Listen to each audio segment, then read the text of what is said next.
Hello guys. आज के session में बात करते हैं भारत के एग्ज़ाम्स की, पेपर लीक्स की, एग्ज़ाम रीऑर्गेनाइजेशन की और बात करते हैं एंट्रेंस एग्ज़ाम पेपर लीक्स की। क्योंकि भारत में सभी तरह के एग्ज़ाम्स के पेपर लीक हो रहे हैं और हद तो तब हो गई जब एंट्रेंस एग्ज़ाम के पेपर लीक होने लगे। किसी गवर्नमेंट जॉब को पाने के लिए अगर कोई एग्ज़ाम का पेपर लीक होता है तो माना जा सकता है, लेकिन अगर बात किसी एंट्रेंस एग्ज़ाम, किसी कोर्स को करने के लिए उसका पेपर लीक होता है तो बड़ी बात हो जाती है। अब आइए हम बात करते हैं एक ऐसे ही एंट्रेंस एग्ज़ाम की जिसका एडमिशन जिस कोर्स को करने के पहले ही वो पेपर लीक हो गया। हालांकि ये टॉप एंट्रेंस एग्ज़ाम जिसको कहते हैं, इसको नीट के नाम से जानते हैं। तो आइए बात करते हैं आज के टॉपिक में नीट यूजी पे। इसमें जानेंगे कि इस एग्ज़ाम को कौन ऑर्गेनाइज कराता है, वो कौन सी ऐसी संस्था है जो इसको ओवरसीज़ करती है, नीट क्या है, इसके पहले कौन इसको ओवरसीज़ कराता था, 2023 के नीट एग्ज़ाम में क्या हुआ, किस तरीके का क्वेश्चंस आते हैं, कितने नंबर का पेपर होता है।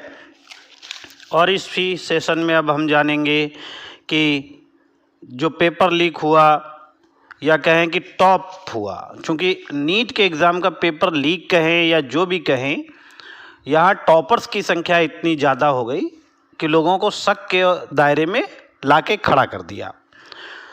एनटीए इस टॉपर्स कंडीशन की, इतने सारे टॉपर्स के लिए क्या उसने रीज़न दिए, क्या वो फैक्टर्स बताता है, क्या इसके खिलाफ पेटिशंस फाइल हुई, अगर पेटिशंस फाइल हुई तो सुप्रीम कोर्ट ने क्या कहा और क्या फ़ैसला दिया उन कैंडिडेट्स के लिए। तो आइए इस पे बात करते हैं विस्तार से और आप लोग भी समझने की कोशिश करिएगा। NEET UG national eligibility cum entrance test for under graduates है। ये देश भर के सारे मेडिकल, डेंटल्स और आयुष कोर्सेज का अंडर ग्रेजुएट्स एडमिशन एग्ज़ाम है। देश भर का पहला एग्ज़ाम है जो पहले AIPMT टेस्ट कराया करता था। AIPMT all India pre medical test का एग्ज़ाम हुआ करता था।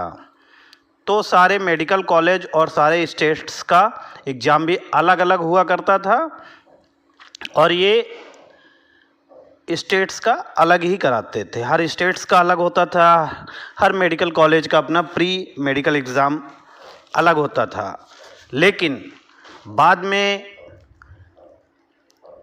इन सारे एग्ज़ाम को एक एग्ज़ाम ने रिप्लेस करने के लिए नीट इंट्रोड्यूस किया गया।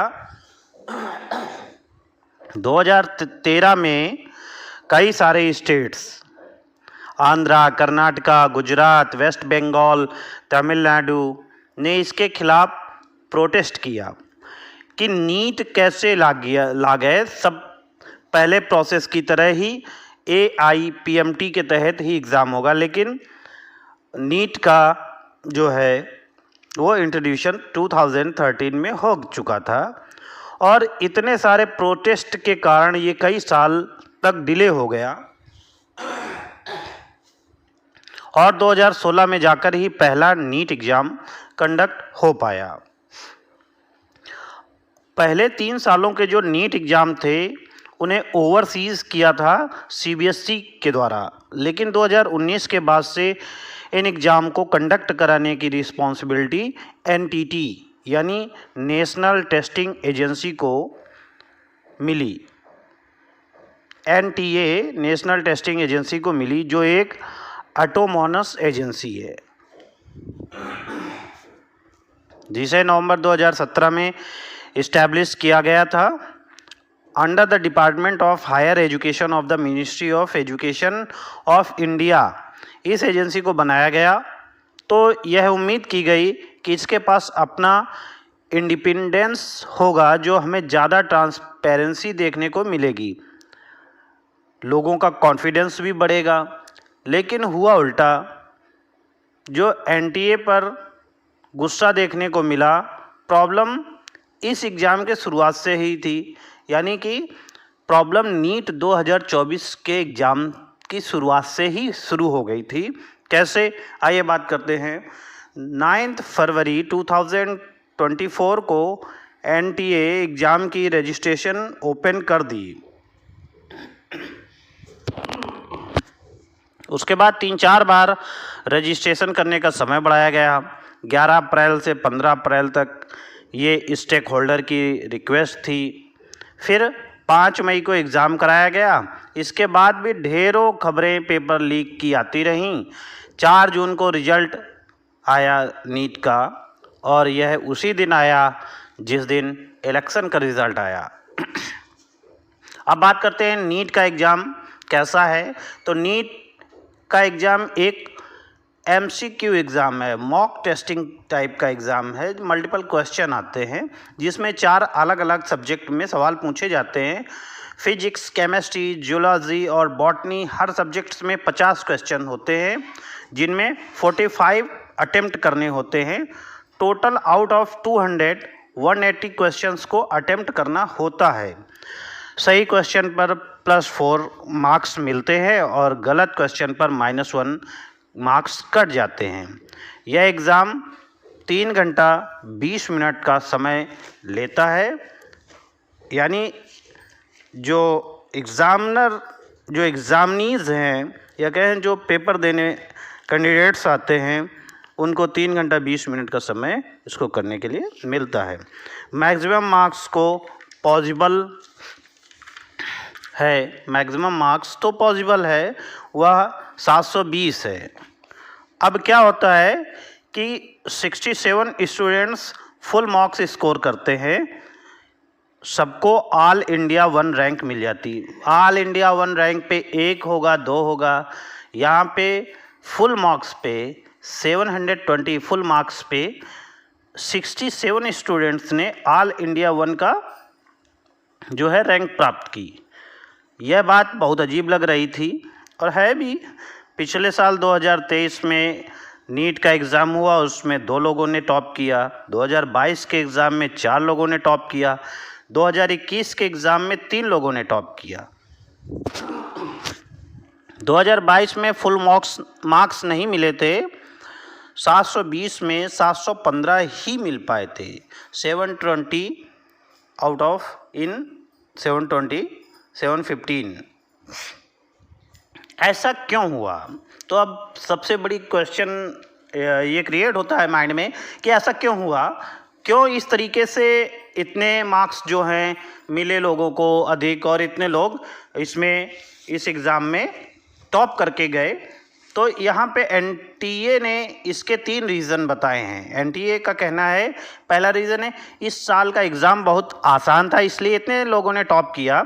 लेकिन स्टूडेंट्स और एक्सपर्ट बताते हैं कि एग्ज़ाम बहुत टफ था, स्कोर नीचे होना चाहिए, टॉप नहीं कोई कर पाएगा, ऐसा एक्सपर्ट्स का कहना है।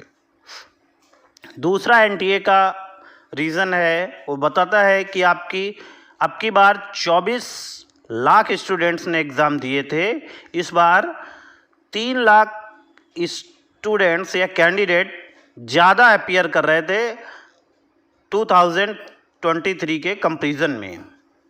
तो ये नेचुरली हायर स्कोर देखने को मिलेंगे, यानी कि उसका कहना है इस बार कैंडिडेट्स ज़्यादा थे, तो जाहिर सी बात है कि जो हायर मार्क्स लाएंगे उन कैंडिडेट वो भी ज़्यादा होंगे। और तीसरा एनटीए का कहना है, जो कि सबसे इंटरेस्टिंग है, एनटीए ने कहा इतने सारे लोग रैंक 1 इसलिए लाए हैं क्योंकि 67 में 50 टॉपर्स को ग्रेस मार्क्स दिए गए। 50 में 44 स्टूडेंट्स को आंसर कीज में डिस्क्रिपेंसी के कारण और 6 स्टूडेंट्स को टाइम रिलेटेड इश्यूज़ के कारण ग्रेस मार्क दिए गए। फिजिक्स के एक एग्ज़ाम में एक क्वेश्चन के 2 आंसर सही थे, और इसको लेकर 13,000 से अधिक कंप्लेन आई थी। एनटीटी के सारे फैक्टर और लॉजिक्स लूप होल से भरे हैं। अब सवाल यह है कि 6 टॉपर्स कौन हैं, ये 6 टॉपर्स जो हैं कौन हैं जिन्हें टाइम की कमी से ग्रेस मार्क दिए हैं। क्या ये एक ही एग्ज़ाम सेंटर से हैं? पॉसिबली ये 6 टॉपर उन 1563 स्टूडेंट्स का हिस्सा हैं जिन्हें लॉस ऑफ टाइम की वजह से ग्रेस दिया गया। इनमें से कुछ students 718, 719 out of 720 marks gain किए हैं, यानी 718, 719, 720 में उनको मार्क्स मिले हैं। एक्सपर्ट्स का कहना है कि यह पॉसिबल है ही नहीं। सही जवाब पर +4 मिलते हैं, गलत जवाब पर -1 कट होता है। नॉर्मली या तो 720 अंक आ सकते हैं या फिर 716, 715, लेकिन 718 और 719 पॉसिबल नहीं है। ये 2 स्टूडेंट्स जिन्हें ये स्कोर गेन किया है जिन्होंने, वो उसी झज्जर सेंटर से हैं, गुजरात के झज्जर सेंटर से हैं, जहाँ से 6 टॉपर्स निकले हैं। यानी एक ही सेंटर से 6 टॉपर्स, एक ही सेंटर में 6 टॉपर्स कैसे निकल सकते हैं, निकले हैं। तो पेटिशन्स फाइल की गई है, कई केस ऐसे आए। अब क्या हुआ कि बहुत सारे लूज पॉइंट्स देखने को मिले, जैसे कि एक ही सेंटर से 6 टॉपर होना, उसी सेंटर पे 718, 719 मार्क्स आना। ये सारे जो है लूज पॉइंट देखने के बाद इसमें पेटिशन्स फाइल होना चालू हो गया, इसमें लोग कोर्ट में जाना चालू कर दिए। तो अब बात करते हैं कि जब पेटिशन्स फाइल हुई तो कैसे कैसे केसेस हुए। जैसे कि 18 ईयर की आशिता का OMR सीट से 384 स्कोर था, लेकिन फाइनल रिजल्ट में 308 रहा। उसे 76 to 80 मार्क्स के अंतर को देखने को मिला। वही 21 साल के शोएब ने कहा कि 10 मार्क्स का डिफरेंस उसको देखने को मिला। अब 10 का डिफरेंस देखने को मिला। एक बात और है कि OMR सीट और रिज़ल्ट के बीच इतनी प्रॉब्लम थी, तो जाहिर सी बात है इन प्रॉब्लम का पहले सॉल्यूशन होना चाहिए। और अगर प्रॉब्लम है तो उनके जो है उनके सबूत होने चाहिए, साक्ष्य मिलने चाहिए, लेकिन उनका सॉल्यूशन किए बिना उनके जो हैं सबूत आने से 10 दिन पहले ही रिज़ल्ट डिक्लेयर कर दिया गया। और वो भी कब? 4 जून को, उस दिन जिस दिन 18वीं लोकसभा 2024 का रिज़ल्ट आया। अब फिर शक के दायरे में लोगों के आ गया कि आखिर देश का इतना बड़ा चुनाव जिसके रिज़ल्ट की सारे लोग, पूरा देशवासी, पूरे और पूरा मीडिया इसका जो है वेट कर रहा है, उसी दिन आपने निकाल दिया जिस इतने बड़े रिज़ल्ट के आगे, और नीट के रिज़ल्ट को अनदेखा कर दिया गया। कहीं ऐसा तो नहीं कि इसमें कोई स्कैम हुआ हो, इसमें कोई खेला हुआ हो, लेकिन खेला होना पॉसिबल है क्योंकि स्टार्टिंग से ही इसमें लूज पॉइंट्स आ रहे हैं। इसके लॉजिक ये सब जो है उस लूज होल्स को शो कर रहे हैं। जैसे वहाँ पे रजिस्ट्रेशन के समय से लेके अभी तक का न्यूज़ के अकॉर्डिंग सूचना मिली सबको। अब ये भी संदेह के दायरे में तो है ही। सुप्रीम कोर्ट ने NTA से जवाब मांगते हुए कहा, the status of the exam has been affected so we need answers. अब सुप्रीम कोर्ट ने ये दिया कि मुझे ऐसा चाहिए, मुझे आंसर दो कि चूँकि ये एग्ज़ाम को अफेक्ट कर रहा है तो क्लियर आंसर मुझे दीजिए। अब यहाँ पे 40,000 से ज़्यादा स्टूडेंट्स इस पिटीशन को फाइल कर चुके हैं। अब NTA ने ग्रेस मार्क हटाने को राजी हो गया, यानी सुप्रीम कोर्ट के डिसीजन से या कहें सुप्रीम कोर्ट के इंटरप्शन से जो NTA है उसने क्या किया कि वो लोगों के जो ग्रेस मार्क्स दिए थे उनको हटाने के लिए राजी हो गया। उसका कहना है कि ग्रेस मार्क्स के उन 1563 कैंडिडेट्स को ऑप्शन दिया गया कि या तो वह दोबारा एग्ज़ाम दें या बिना ग्रेस के मार्क्स को एक्सेप्ट करें। या तो री एग्ज़ाम उनके लिए हो, या तो क्या होना चाहिए कि बिना ग्रेस के उनको अपने नंबर एक्सेप्ट करना पड़ेगा। लेकिन सबसे बड़ी चीज़ ये है कि री एग्ज़ाम को, इस पूरे री एग्ज़ाम को री एग्ज़ाम के रूप में कन्वर्ट करने की मांग तो कैंडिडेट्स पहले से ही कर रहे हैं, तो सिर्फ उनके लिए क्यों?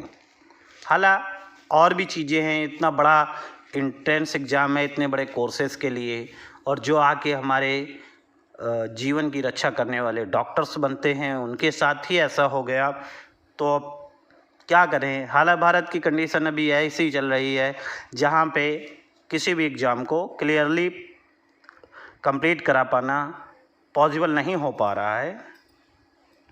तो आइए बात करते हैं कि देश में ऐसे कोई भी एग्ज़ाम को फेयरली नहीं करा पा रहे हैं गवर्नमेंट। अब बात करते हैं 2022 में एक आंकड़े के अनुसार 2022 के 13,000 स्टूडेंट्स ने सुसाइड किया। अब देख लीजिए कि अगर देश में डॉक्टर्स ना सही होंगे, देश में प्रोफेसर्स ना सही होंगे, देश में ऑफिसर्स ना सही होंगे, और इनके चुनाव में इतनी गड़बड़ी होंगी, यहाँ तक कि उनके कोर्स के एंट्रेंस एग्ज़ाम में इतना गड़बड़ झमेला होगा, तो कैसे देश का सिस्टम चल पाएगा? क्योंकि डॉक्टर, प्रोफेसर्स और ऑफिसर्स ये तो देश को नई दिशा और नई दशा देते हैं। धन्यवाद दोस्तों, चैनल लाइक और सब्सक्राइब ज़रूर करिए।